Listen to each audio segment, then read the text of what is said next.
Hello and welcome back to another Out of Spec Reviews video. In today's video, we are going on an in-depth driving tour of the Audi A6 Allroad, which has the 3-liter turbocharged V6. If you're interested in more about this car, go and look up a video we put up called Colorado Snowpocalypse. I guess by the time this video goes live, it'd be a few weeks ago. I go through an in-depth walkthrough on the car, talk about how comfortable it is, front and back seat, space, and some specs as well. So let's get into how this car drives.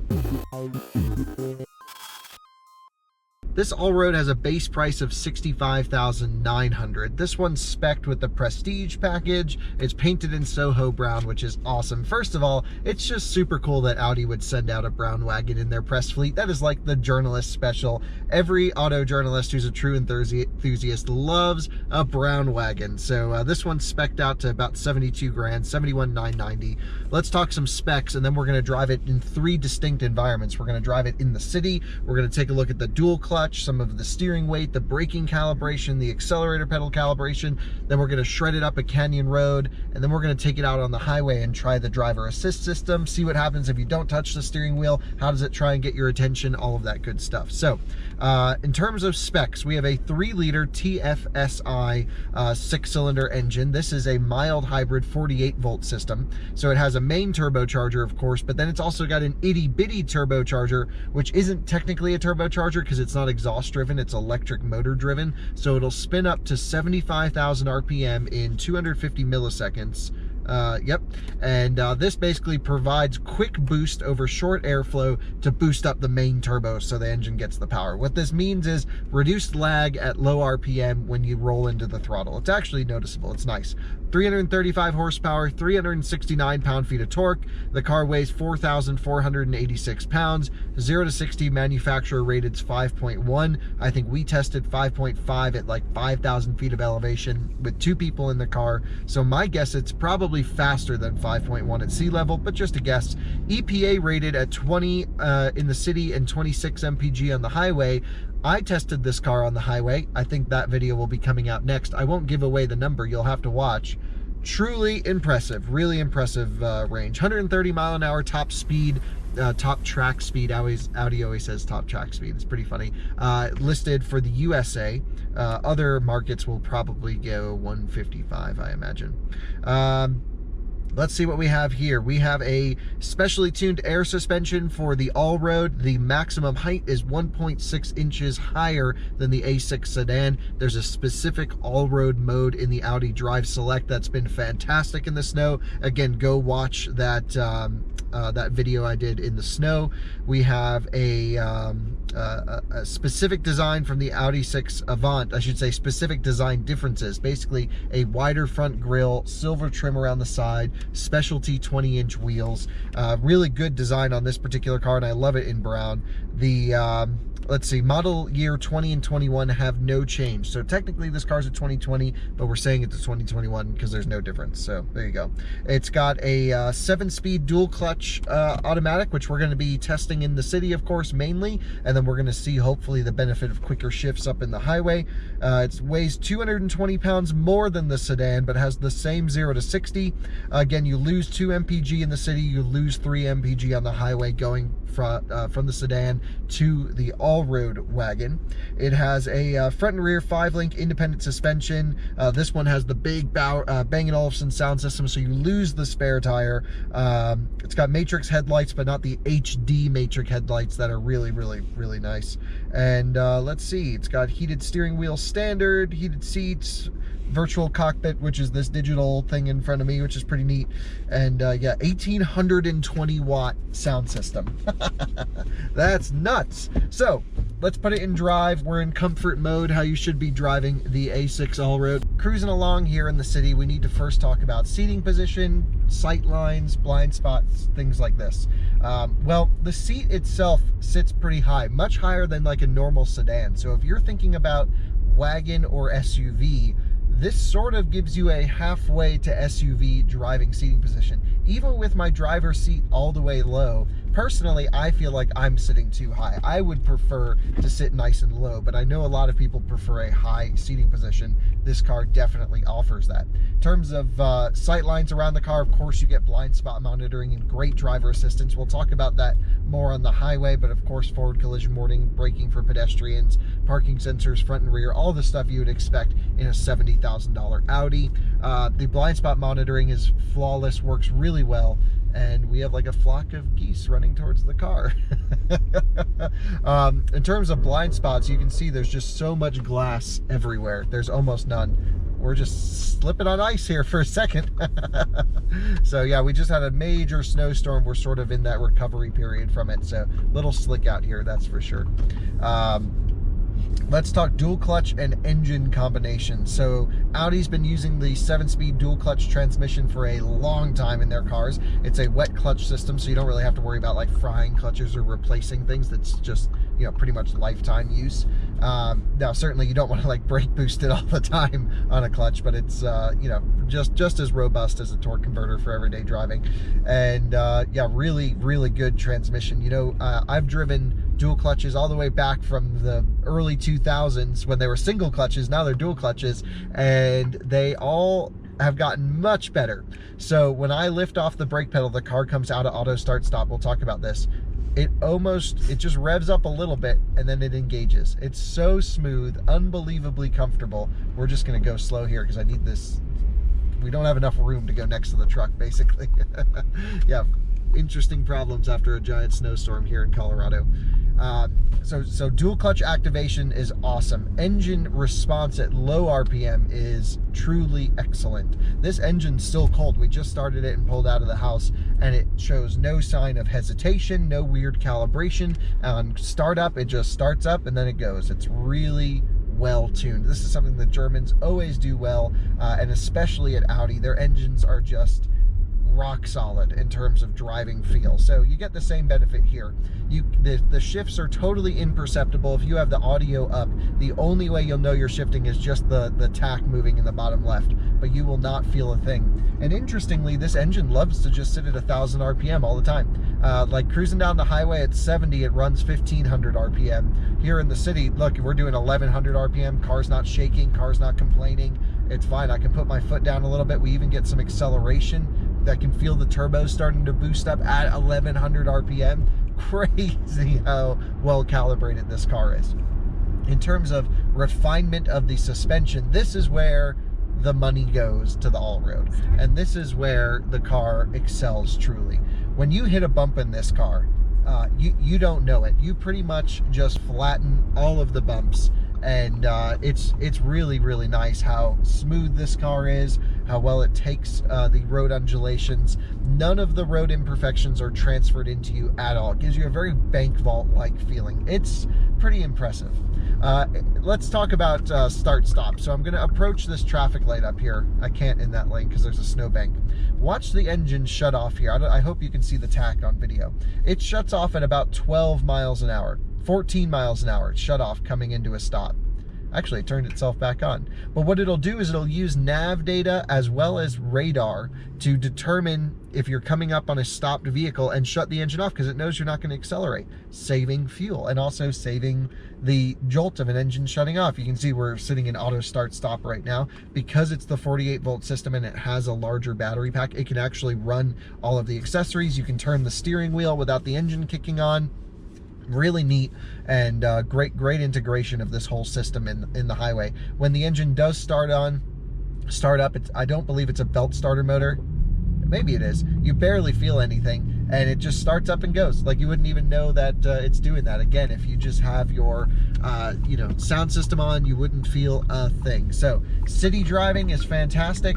In terms of steering feel, it's unbelievably light and comfortable, and it's just unobtrusive, you know, unintrusive. It is easy to get around. The car is pleasant, and that's what you want for cruising around the city. We'll see if it's any bit dynamic up in the mountains, though. Let's head up to the canyons. Approaching the roads that we're going to be shredding on in the canyons to see if the Allroad has some all-road capability. I guess mountain roads are considered all part of all roads, at least. Look at the snow here, truly amazing. So cruising down some of the straight roads on the way over here, the car started to freak out like I wasn't paying attention. I just had my foot in the exact same position on the accelerator pedal. There were no turns, so I wasn't putting any torque in the wheel, and the whole car freaked out because it didn't think I was paying attention, but in actuality, my foot was on the pedal and I was paying full attention. So I think that might be a bit too sensitive, and you really have to go deep in the throttle pedal to push through it slamming on the brakes. So we're gonna go into dynamic mode. That's gonna drop the suspension height down to 2 out of the 5 settings. It's put the shifter into S. Now you can pull back on the shifter from drive into S anytime. Then I can, of course, use the paddle shifters by moving this over into manual mode, or even just using them with the shifter in S. But let's see how good this is. We'll try the S mode to start. So flaps up, foot hard down. The power, awesome. Really good immediate response as well. We have some snow removal machinery around here. Once we get through this little bit, let's go, foot down. So it rolls quite a bit, actually, so you can feel quite a bit of body motion here. That's not to say it's a bad thing. I always say this in videos. A lot of people think a stiff car means a fast car. That's not the case. Man, the shifts are quick. It just dropped like 5 gears. And listen to the upshift. Boom. Boom. Smacks the upshifts. And man, does this thing have some legs too. The faster you go, the more power it seems to have. I promise you, it's not boost by gear. At least I don't believe it is. But wow, the acceleration performance is staggeringly good. I guess I haven't been up here since it snowed. I think we have a warped rotor on this car. Could be something else too, but you know, 7,000, 8,000 miles of press car abuse. This is the first time I'm driving it aggressively. I can hear some rotor feedback, and I think that's definitely just, this car's had a rough life. Press cars with like 5,000 miles have a rough life.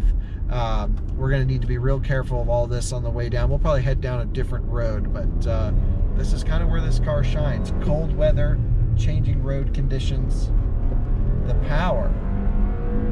It does not hold red line at wide open throttle, unfortunately. Wish it did. So it does manually upshift when you hit the limiter. But definitely this engine is a stellar engine. Look at the torque coming. And you get this really nice high-pitched dual clutch whine that all Audis kind of make. It's a great little bit of gear train noise. You only get it when you really get on the throttle. And the shifting is great. The mid-range power is most impressive. You know, 2,500 RPM, you roll into it here. The torque is unbelievably good. Unfortunately, I don't think this road's going to be that great to really go that much farther up. Just look at the snowbanks. They're piled higher than the car. This is crazy cool, and we're stuck in a little bit of traffic here, but that's okay. Let's put it into S drive mode. What do we have here? We have a Wagon with a bit of a lift kit, and we're evaluating its performance driving characteristics. So compared to other performance wagons that you might be cross-shopping, such as Volvo V90 Cross Country, which I actually just had on this road in another video, so go back and watch that. This is certainly much more power and such a wider range of power than the V90 Cross Country. That 2-liter 4-cylinder has supercharging and turbocharging in the T6 version I drove, but you really have to rev it out above 5,000 RPM for you to really get a good shove. Here, this thing moves from, you know, 2,000 RPM onwards. I'm really not sure what's going on here. We just have cars everywhere. I've never been in a traffic jam on this road. This is pretty crazy. I guess they're trying to get that Jeep up the driveway. They just need to give it the beans. They got something going on here. I'm not quite sure. I guess they're just trying to get it up the driveway. I don't know. Anyway, let's just stop over here and give it a hard launch, shall we?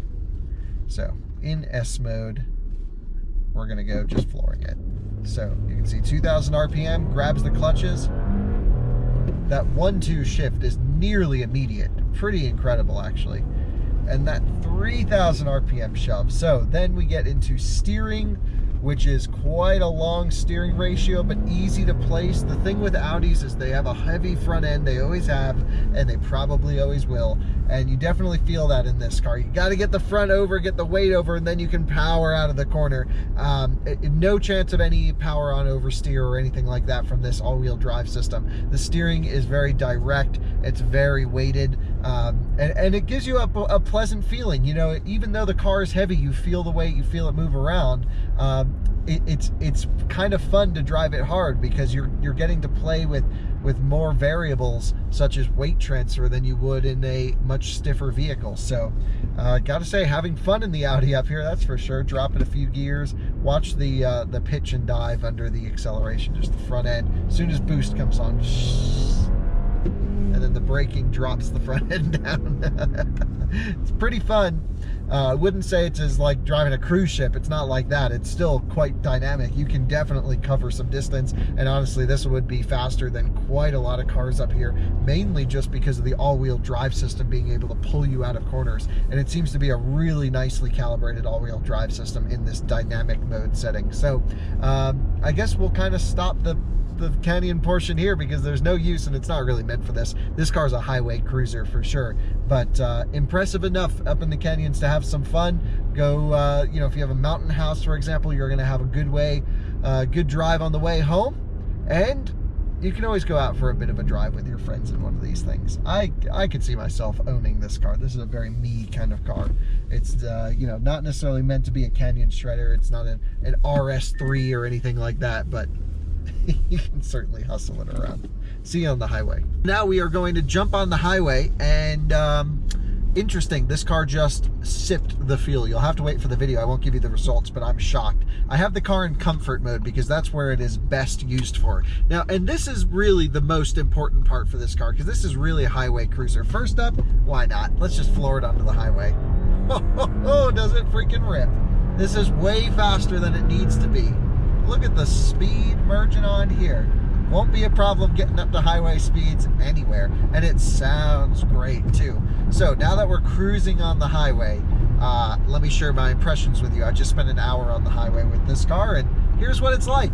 First off, unbelievably silent in here. This one has the dual pane glass, a really refined noise experience, almost no road noise. This is about the loudest pavement you can find anywhere in the country here in northern Colorado, southern Wyoming, and it's just dead silent in here. Crazy, really truly insane. No wind noise, nothing like this. That's impressive to me. The high speed capability, not that I've been doing anything crazy with this car, but it just tracks straight, and it loves to just run. It's got that German hammer-like quality about it. But then more importantly and more impressively is the suspension calibration for comfort cruising. You see, I have the car backed into comfort right now, which if I click my drive select, let me just take a look. Yeah, so we're on 3 of 5 ride height, so we're right in the middle. Now I can put us in dynamic and it will drop us down a bit, and I believe the car lowers slightly on the highway as well for better fuel economy. The fuel economy is incredible, but yeah, just like this is a car to eat up the miles in. So you have that massively good Bowers and Wilkins, no sorry, Bang & Olufsen sound system in this one, and it is truly incredible. I just had some of my favorite songs on. A great sound system, one of the best, truly one of the best. And the suspension calibration is so smooth. This is like a car you get in New York and then you end up in LA in a very short period of time, if you know what I mean. This is a cross-country cannonballer right here. This is an amazing vehicle. Actually, an Audi A6 holds the current cannonball record. So Audi's great highway, long distance, high speed cars, and that is not lost here. Look at this, we're doing a big number. I won't say what number it is because I didn't even realize I was driving that fast, and we're at like 1600 RPM. Just that 7th gear in this DCT just drops the revs and it sips. So we also have some driver assistance, which is pretty neat. So I'm staying in the left lane, no one's behind me, but I want to demonstrate some of this. So I have a stalk on the bottom left of the steering wheel that I can click in. It sets my speed. Right now I have it set to 84 miles an hour in a 75 zone. That's about what everyone's driving. If a Prius is doing 84, we're okay to drive 84. And then here on the turn signal, I have a separate indication that turns on my lane assistance. Two functions here. The first is it'll push you back in if you hit a line, driving around town or on back roads. And secondly, on the highway, it will actually do active lane centering, so it'll keep you right in the middle of the lane. This is a really good system because it tracks the lines beautifully. I will say I have one issue with it though, which is the steering wheel's not capacitive like in other Volkswagen Group products, so you need to like put some torque into the wheel, and our roads are so straight here along the Front Range on the other side of the Rockies that like I am touching the wheel, but it doesn't know because I'm not having to turn. So I would like to see a capacitive wheel added here, or eye tracking or some sort of other driver monitoring system. But honestly, you just jiggle the wheel once in a while when it tells you. Now, if you don't jiggle the wheel and you ignore the system, let's say you fall asleep or you have a medical emergency, it's really important. I always go into this on cars. It has a really good ramp down procedure. It'll actually yank on the seat belts. Now, no one's directly behind us, so I am going to show you that. So I get a visual warning now that says, please take over the steering and pay attention to traffic, exclamation point. It's yelling at me. So you can tell it's kind of wiggling. It's trying to catch my attention right now. It's not tracking totally straight. Now it's going red. It says, please take over steering and pay attention. It's dinging. And then watch the seatbelt. This is the most important part. Volkswagen Group products do this. I love this. Beeping at me, emergency assist active, slamming on the brakes, yanking on the seatbelt. Oh, I can't breathe. All right, I'm turning it off. Emergency assist canceled. It like wakes you up massively. This is such an important differentiation from this lane centering system to some of Audi's competitors, where other ones will just beep at you and it'll let you go forever. Like Hyundai's system, for example, where you can just drive on it forever. It just shuts off, says good luck, and then it puts you on lane departure assistance again.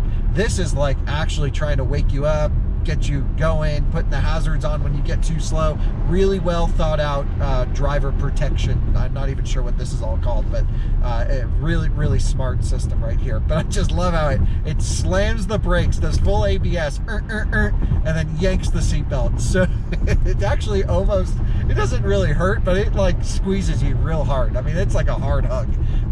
Anyway, that's the Audi. It really is just the ultimate cross-country cruiser. This wagon is wonderful in terms of the sizing of the vehicle, in terms of features available. The ride comfort is unparalleled. Even the Volvo V90 Cross Country, they just can't ride as well as this car. And they certainly don't have the power of this car either. This thing, you know, while on paper that 4-cylinder is impressive, it is. This just has such a huge torque band that car doesn't have, giving you a much more premium driving experience. And while this one does cost more than the one that we just tested, the Volvo Cross Country we just tested, they're all pretty much the same money. And while I really do love the Volvo, and I love the image of the Volvo and the crisp Swedish design, and the interior I think is much nicer visually, from a functionality standpoint, from a build quality standpoint, from a feeling of solidity, and a feeling of a vehicle that you're really spending a lot of money on and you're going to get your value out of it, this right here is the move, folks. Well, I appreciate you watching, as always. Going to oh, we just got some water on us there. Going to enjoy the Audi a little bit longer, because this is a real special car. Not enough people buy Allroads. Everyone buys Q5s. Look, nothing against Q5, but this is what they should be buying instead of Q5s. Thanks so much for watching. We'll see you on the next one. Bye-bye.